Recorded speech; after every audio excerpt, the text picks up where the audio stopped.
You can't call it conspiracy theory anymore. It's become revealed as fact that these markets have been rigged.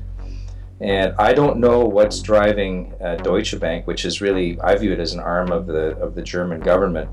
So guys, welcome back. Sometimes the stars align in ways that we didn't expect. And on the line right now, I have writer David Jensen. And David and I scheduled this call more than a week ago when I featured his latest article, Moving to the Post-LBMA Era Gold Price Reset at SGT Report. Of course, big news breaking this past Thursday. Deutsche Bank confirms silver market manipulation and legal settlement, agrees to expose other criminal banks, and then hours later, they admit to also rigging the gold price. And David, we can't talk about Deutsche Bank without talking about the LBMA. Let me welcome you to the show, guys. David Jensen. How are you, David? I'm well. Thank you very much. Well, thank you for joining us. And again, I just want to remind people that Deutsche Bank, HSBC, and Scotiabank are three of the world's largest silver bullion banks, and they dictate the price of silver through the secret silver fix. And again, David, we can't talk about the LBMA without talking about Deutsche Bank. What'd you make of that big news that came out on Thursday about Deutsche Bank? Well, it's rather surprising. It's the cadence of these revelations is really accelerating, and it seems to be another day, and there's another admitted collusive rig that's been admitted to, and you can't call it conspiracy theory anymore. It's become revealed as fact that these markets have been rigged. And I don't know what's driving Deutsche Bank, which is really, I view it as an arm of the German government.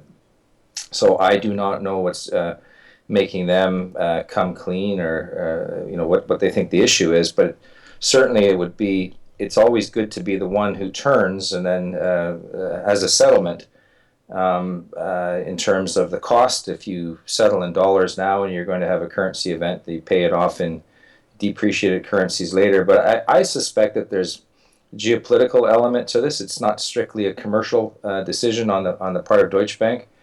Maybe the Germans have been looking at the difficulties in the Ukraine that have been caused by intervention of the NGOs led by George Soros and others, and also by Victoria Nuland of the U.S. State Department, who caused chaos in the Ukraine there. And also now we're seeing that ISIS pressure in the Middle East is forcing all these immigrants into their country, and maybe the Germans are realizing that that their interests maybe are not aligned with the Anglo-American banking interests. I don't know, but it sure is an awful lot of honesty all of a sudden coming out of a very, very, very troubled bank.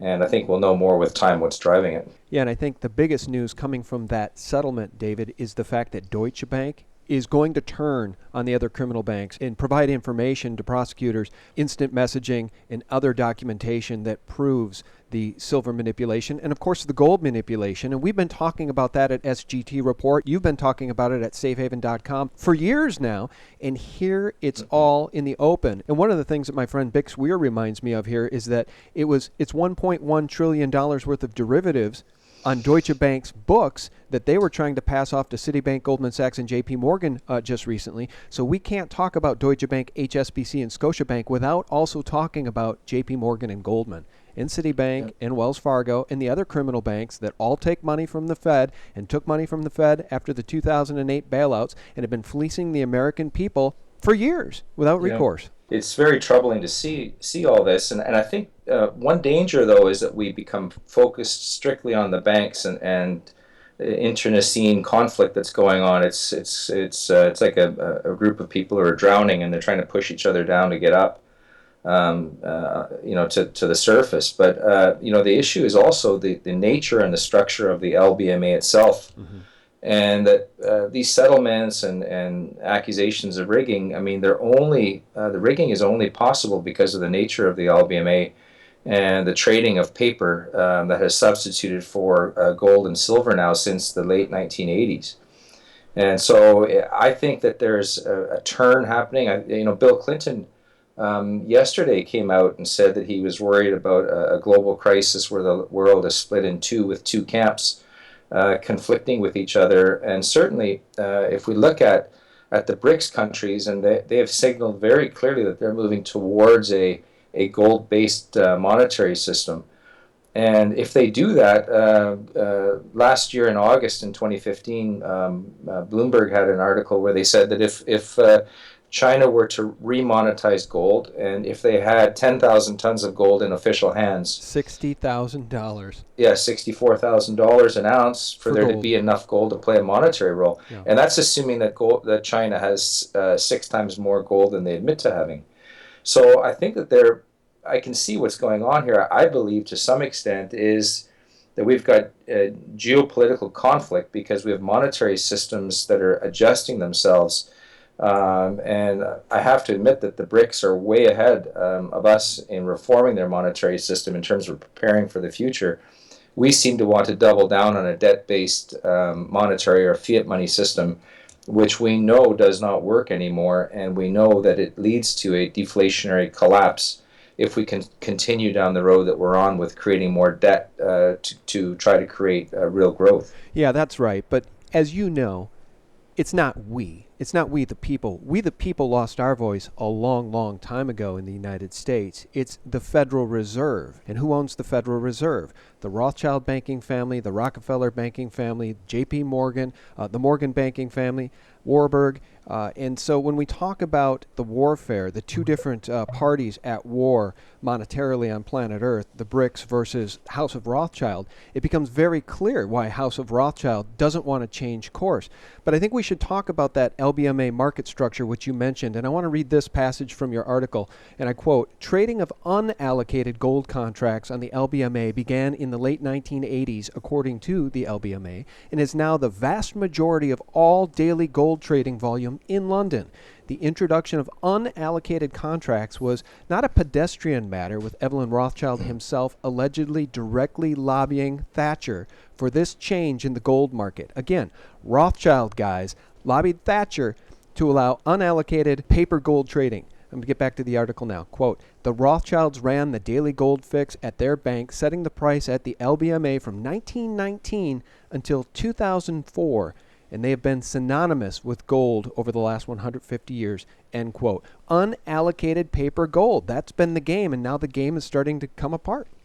Yes, it appears it is, because when you're trading unallocated gold contracts, you're trading promises, and promises can be created without limit. The value of gold is that it has a very fixed limit and that you can't create it from nothing, and that's why there is that integrity of gold and silver to some extent as well as monetary units and of savings units as well. So this is the conflict that they ran into with the debt-based money system, where you're always increasing the debt, is that you get to a point where interest rates are forced down so low because you have so much debt outstanding. You have to force the interest rates down. And what we found in the late 70s and the early 80s was that the real interest rates declined into negative territory substantially, and they sent gold through the roof. The price at that point was $850, but it had started out at a little over $40.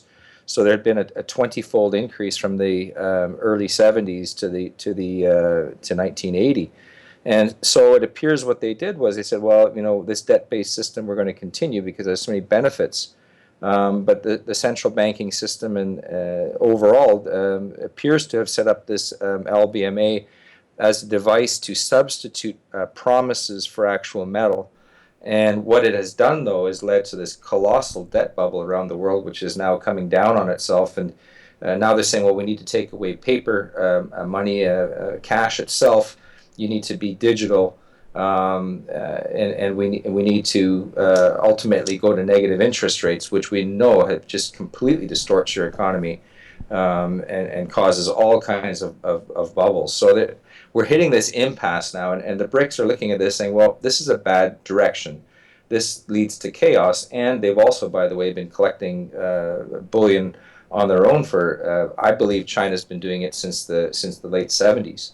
So they are well positioned to benefit, and it looks like the banking interests which operate the Western financial system are dead set opposed to it. And we're now going to find out what happens when these two forces meet, and what will come of it ultimately, I don't know. But I think it's going to be a vastly decreased standard of living in the West, because our system here has been built on a foundation of sand, built on a foundation of ever increasing debt, and we know that that has limits. Yeah, I'm nodding in 100% total agreement because we know the end of the dollar is coming, and I often cite the Economist 1988 cover in which we see that phoenix rising from a pile of burning fiat, and around the phoenix's neck is a gold medallion that says 2018, and the cover says, "Get ready for a global currency." I think that 2017, 2018 will spell the end of the dollar because there is no way around it, David. And even though these warring factions that we've just talked about on planet Earth may not agree, at some point there has to be at least an agreement reached, which may not be $60,000 an ounce gold, but it might be $30,000 an ounce gold. It might be $15,000 an ounce gold as the whole global economic system resets. And if that's the case, if any of those numbers are reached in USD, it spells doom for people in this nation that don't hold any silver or any gold in physical form, doesn't it? Yeah, the difficulty is that people's investments and savings are held in the financial system. And we know from the leverage of the U.S., Canadian, and European banks that they are extraordinarily leveraged. And as you have a decline in your asset values, these banks quickly become insolvent and they fail. And so people who have all their retirement savings, including owning gold and silver mining shares in the financial system, are extremely vulnerable. The system itself has been undermined, and the foundation is showing that it's collapsing, and as a consequence, we need to restructure. But there just seems to be so little voice of reason out there in terms of doing it in a way that is respectful of the Western concepts of liberty and personal freedom, and there seems to be a much more of a control grid being set up, which really acts against what we know is the most productive and healthy system that the Earth has seen in terms of productivity, even carrying the burden of the ever-increasing debt that we've had. So it's really regrettable to see the direction that we're heading in, but hopefully some voices of reason will prevail in this over time. We'll see how it turns out. All right. Well, let's talk about silver because you wrote in January 2015, you wrote an article called "Silver, Is It the LBMA's Greatest Rig?" How important is silver in the global economy in terms of it being a monetary metal? We often hear the naysayers describe it as only an industrial metal that long ago lost its monetary qualities, but that really isn't true, and many of us in the alt media refer to silver as the Achilles heel to the banking system. How important is silver, and to that end, how important was the break of the London silver fix back in March 2016 in which they attempted to set the price down at $13.58 and the paper price did not respond? Yeah, silver has historically, for centuries and millennia, even has been the day-to-day metal for monetary transactions. It's when you compare the value of silver and gold, you could look at gold as $1,000 bill and silver as, let's say, a $50 bill, and it's very difficult to buy a loaf of bread with $1,000 bill. So the silver, because it's 15 times more common on the Earth's crust, there's a lot more of it around. It has been the day-to-day unit of transaction, and if you want to stop any kind of a sound money system, it's essential to stop the silver metal itself as being recognized as a monetary metal.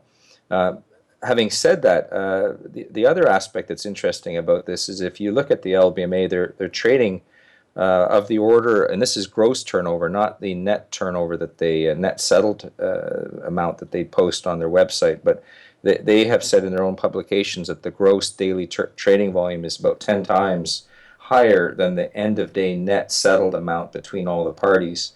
So you look at London, they're on the LBMA, they're trading 1.5 billion ounces of silver per day.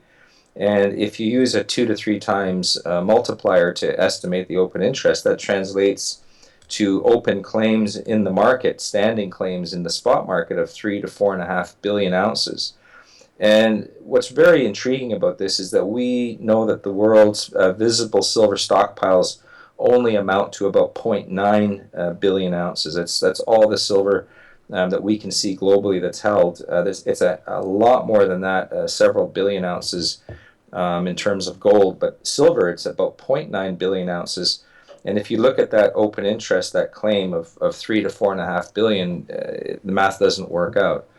So that seems to be to me to be the weakest of the metals in terms of controlling them with paper trading, and it's going to be very interesting in the weeks and months ahead to see what happens with this market, because Deutsche Bank has basically not so much blown the whistle in my mind on other banks as it has blown the whistle on the paper system, because all of this stuff, as it's delved into, it won't just stop at the banks and their collusive behavior, but it'll look at the mechanisms that they use to manipulate the prices, in which Deutsche Bank has now admitted. Well, you know what shocks me, David, as we're having this important discussion and posting this interview on Sunday, April 17th, you write in your article about an event that could literally change the entire landscape of the silver and gold pricing mechanisms overnight. And it's this. You write, and I quote, "We now approach an event that may provide the catalyst for the inevitable repricing of gold and expiry of the LBMA paper digital gold scheme. That event is the April 19th, 2016 initiation of daily spot domestic gold fix on the Shanghai Gold Exchange that will be followed at a later date for the SGE International Gold Market." And as you know, David, the SGE is very different from the paper unallocated schemes at the LBMA, isn't it? Yeah, it certainly is. The Shanghai Gold Exchange appears to be a real exchange. You can't trade contracts there without depositing the bars first before you issue the contracts, and it has to be in the full amount of the contract that you actually issue. In London and New York, you can just write contracts as promises and say, well, we promise to deliver the metal later if you stand for delivery. And so the conflict that this creates is it's going to highlight the difference between these two markets, because you have London, the LBMA, which is the global price setting mechanism for gold and silver, with just a few banks participating. And now it was announced on Wednesday of last week that there's going to be 18 banks participating in the new fix in Shanghai. Now, this is a domestic market fix. It's not it's not a global market fix. It's domestic. But what it's going to do now is that you have 18 banks participating in a daily auction for physical metal. It's very difficult to control that. If you want a collusive market, you just have 2 or 3 or 4, very small numbers that can kind of nudge, nudge, wink, wink, work with each other. But when you've got 18 banks notionally in an auction and competing with each other for the best price and for the right amount of metal for themselves, it's going to give you a price that I think it may not be right away, but I think over time we're going to see these prices diverge. A paper market in London with fractional coverage, and a completely metal market in Shanghai with full coverage.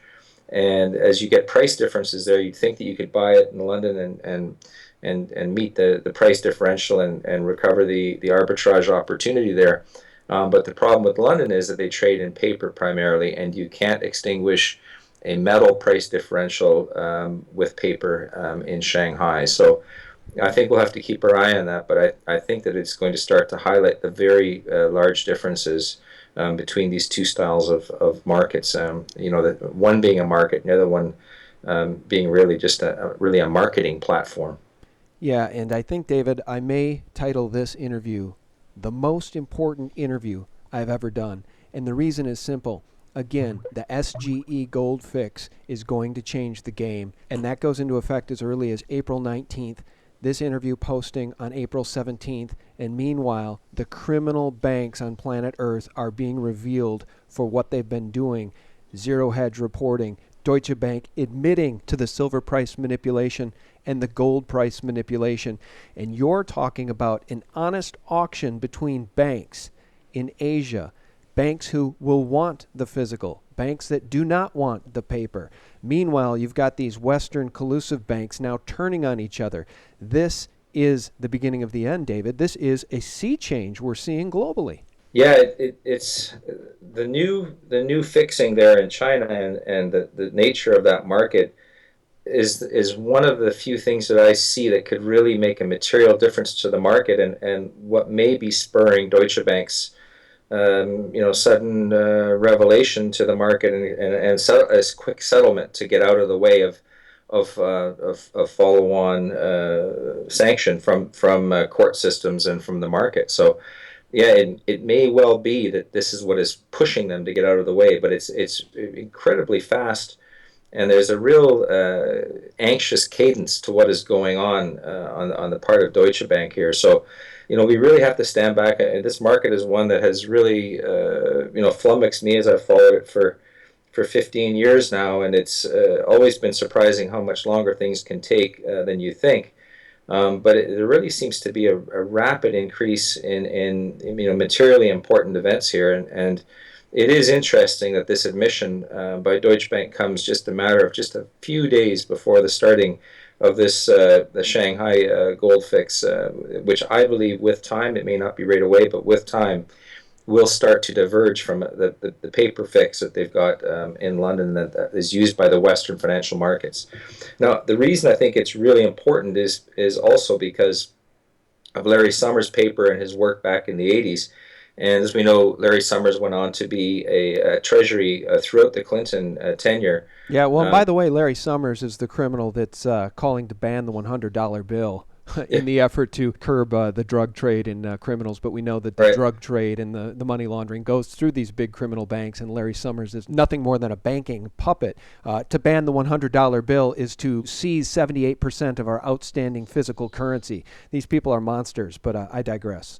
Well, he's pushing to go to a cashless society because he wants he's concerned about corruption.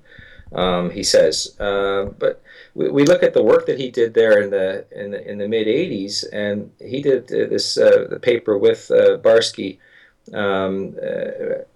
focused on the relationship between negative interest rates and the price of gold, and I would argue with silver as well when it was a monetary metal. But as we've seen in the early 1980s, as gold prices spike, they force interest rates up, and that's needed to draw money capital back into bonds from gold and also from silver because silver follows the gold price. So what I'm concerned about here is that we're going to see spiking metals prices, and with that we will see spiking interest rates. And we live in a world that has twice the debt level now. We've got about 300% globally of global debt, over $220 trillion. And the sustainable level has always been about 150% of GDP, which equates to roughly $100 trillion. So we've got about 120 trillion of excess debt around the world. And if we see spiking interest rates now, it's going to be a very different world from 1980 when we had spiking interest rates. And the other thing we have now also is over $500 trillion of notional value of interest rate sensitive derivatives held by the banks. So as metals prices spike, interest rates will spike, and this is the problem that I see coming at us now. It's not just this glorious, everyone's going to become wealthy that are involved in the metals sector and running a mining company as I am. It's the issue that we have is destabilization of the global financial system and the banking sector based on this foundation of debt, really a foundation of sand. Yeah, you're talking about economic Armageddon. Not only is this information extremely important, in some of the most important information we've ever shared, it's because of the nature of the timing, David. It's just serendipity that you and I are having this conversation today with the SGE opening on the 19th, with Obama and Yellen holding multiple meetings, the content of which is secret. There is an absolute meltdown happening behind the scenes, and I've always said the scariest narrative anybody could ever possibly read or know about if it were a movie is what's going on behind the scenes in the boardrooms at JP Morgan, Goldman Sachs, the Treasury, the Federal Reserve, the central banks across this planet. They know that the meltdown is happening. The sad part is most of our friends, neighbors, and colleagues, David, don't know it. They do not know it, and they are not prepared. And even though the time is running out, most of these people that we know in our daily lives are not taking steps to protect themselves, to save what little they have left. Yeah, I mean, chaos is not the guaranteed outcome if there were reasoned discussions and a structured write down of the bond market to write down the value of the bonds outstanding and to return to a sound money system. It is interesting that John Exter, EXTER, of the Federal Reserve itself, back in the 70s, predicted this outcome when gold was demonetized because there'd be no limit on the amount of debt you could create. And he predicted a deflationary collapse. And now, we see this coming true, is that the debt mound becomes so large that it can't be carried anymore, and you need a way to remove the debt from the system, and you need to stabilize your monetary unit as well during the same period. So I really I hope that the West's hand gets forced, and that the interest of citizens is recognized as opposed to that of the corporate financial interests that run the show right now, and that is that we return to a sound monetary system and have a write down of the debt outstanding and stop this insanity of doubling down. Larry Summers is now calling for negative interest rates and taking away of cash, and we know this doesn't work. We know that Japan, this morning, this is Thursday, Summers was on CNBC saying that the reason we have a slowdown, secular deflation and slowdown in the West, is that the governments aren't spending enough. Well, if we look at Japan, their deficits are twice the level of the West, their annual deficits, and their accumulated debt on a federal government level is twice the level of the West as well. And they have an even worse problem with the secular slowdown. So on its face, the solutions that are being presented by Summers and the Keynesians and the debt mongers is not a solution in the long term. We know we can't go down that path, and we need a sustainable, productive solution to this problem so that we don't end up in a panic and a crisis situation. Yeah, but you're talking about rationality in a time where the system is literally run by madmen. And, I'm not saying that lightly, because I think you probably agree with me. In fact, what's going on in Japan, I think they've reached the point of no return. Andy Hoffman and others have suggested that Japan will be the first world nation to reach hyperinflation. Their demographic situation is absolutely deplorable. They're in too much debt to ever be repaid back, and they are basically a proxy of the United States. They're in there buying the bonds, trying to keep us propped up, I think, at gunpoint, frankly. And I think you are probably more on the same page with me than not, David, as it pertains to the madmen who run the show, because you sent me earlier today an article from Alt Market, which is an interview that James Corbett recently did. And the name of the article is, "Their Plan is to Gain Control of All Habitable Portions of the World." Now, we could talk about Agenda 21, UN Agenda 2030, and this depopulation agenda, but these are madmen that are in control of this system. And it's hard to hope for rational conversations that will save us from the economic abyss when madmen run the show. Yeah, the article refers to the work of Professor Quigley, who was a mentor of Bill Clinton's, and Bill Clinton even mentioned him in his first inauguration address. And Carol Quigley warned us that the financial system was run by individuals who weren't, in the average person's perspective, balanced people, and that they were unhappy with partial control and would always push for more and more control. Right. And I think that Carol Quigley, he wrote a 600,000-page book about it, highly detailed, and there was enough sections in there that really should cause us to be concerned, because the goals of the financial class, if you want to call it that, of the people that Carol Quigley of Georgetown University warned us about, they have values and they have perceptions that are very different from the average person, and they appear to have very few, if any, limits to what they're willing to do. So I really think it's just the time for reason of the majority to prevail here in terms of the solutions that we enact, and we can see enough of the failure of the 0.0001% out there who have pushed us to this point are leading us into a very dark future. And I think it's time for sustainable, realistic, and balanced solutions. And it's strange to see the BRICS moving in this direction, but it's time for the West to do that as well. Before we lose you, David, I just want to mention the fact that I am simply astounded by the timing of this interview and the fact that silver, despite having moved up quite a bit this year, is still only $16 an ounce. Gold around $1,250, $1,300 an ounce. Knowing everything that you know about the LBMA paper fraud, about the COMEX paper fraud, about how Asia is steadily moving toward physical allocated precious metals, knowing everything you know about the $19 trillion in unsustainable debt and the $200 trillion in unfunded liabilities of the U.S. government, knowing everything you know about the pending economic collapse, the global economic collapse, how insane is it that our friends, family, and neighbors, if they would just wake up, could go buy some physical silver today at $16 an ounce? Yeah, it's tremendous value given the price and given the other side of the ledger, which is assets that will vaporize. Silver and gold have a 4,000-year history as money. We have 100 years of paper in the West.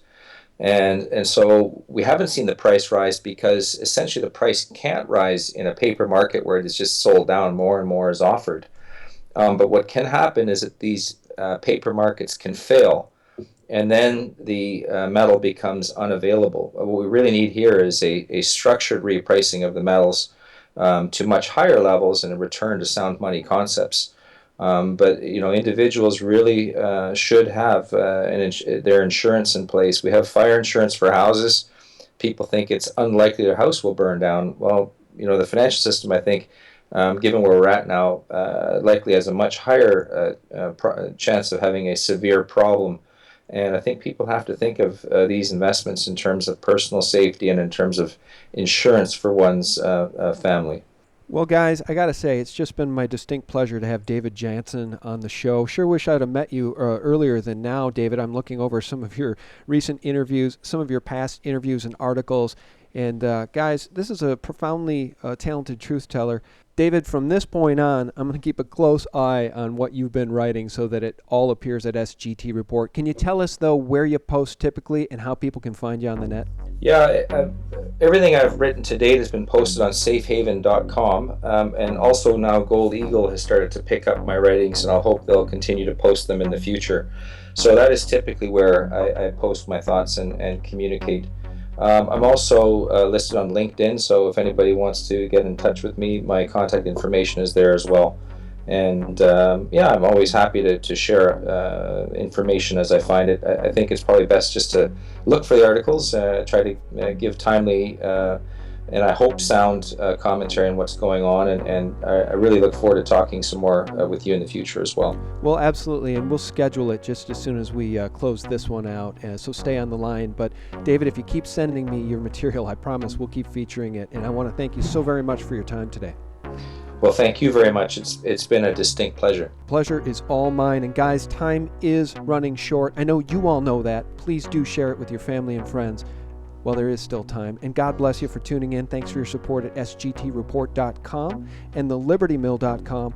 Real news, the antidote to corporate propaganda 24/7. Have a terrific week.